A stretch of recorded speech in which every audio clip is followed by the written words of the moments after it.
Hare Krishna.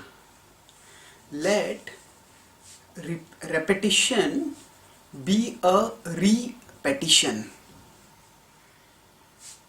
Chanting mantras is a very important part of the rituals of and the Vedic wisdom tradition.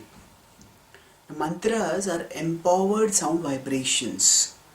They are in fact high power encased within sound. Among the various mantras, the most powerful mantras are those which involve the names of God. Because God is omnipotent, so does His omnipotence manifest through His names. And He's not different from His names. Now, by chanting the mantras, the higher powers are invoked. In the Mahabharata and the Ramayana, there are descriptions of celestial mantras, wherein the power is invoked by the chanting of the names of God, or chanting various mantras. Now, there is material power and there is spiritual power. So, the mantras which have the names of God, they are best chanted for spiritual purposes, for the purpose of realizing our spiritual identity and reviving our spiritual love for Krishna. Now, the Bhagavad Gita 9.14 states that this sort of chanting should be done with devotion. Satatam kirtayanto mam yatantascha dridhavrataha namasyantascha mam bhaktya nityayukta upasate. Satatam kirtayanto mam, chanting constantly my holy names, Krishna says. And how does bhaktya? With the devotion.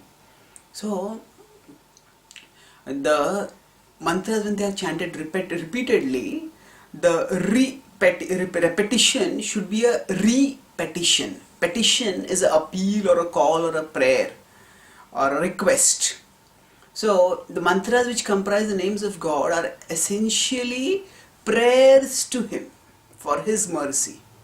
So when we repeat the mantra, sometimes the mantra becomes just a mindless mutterance of some sounds. Now the power of the holy name is accessed by the heart to the extent the heart is open to receiving the grace of God whose names we are chanting.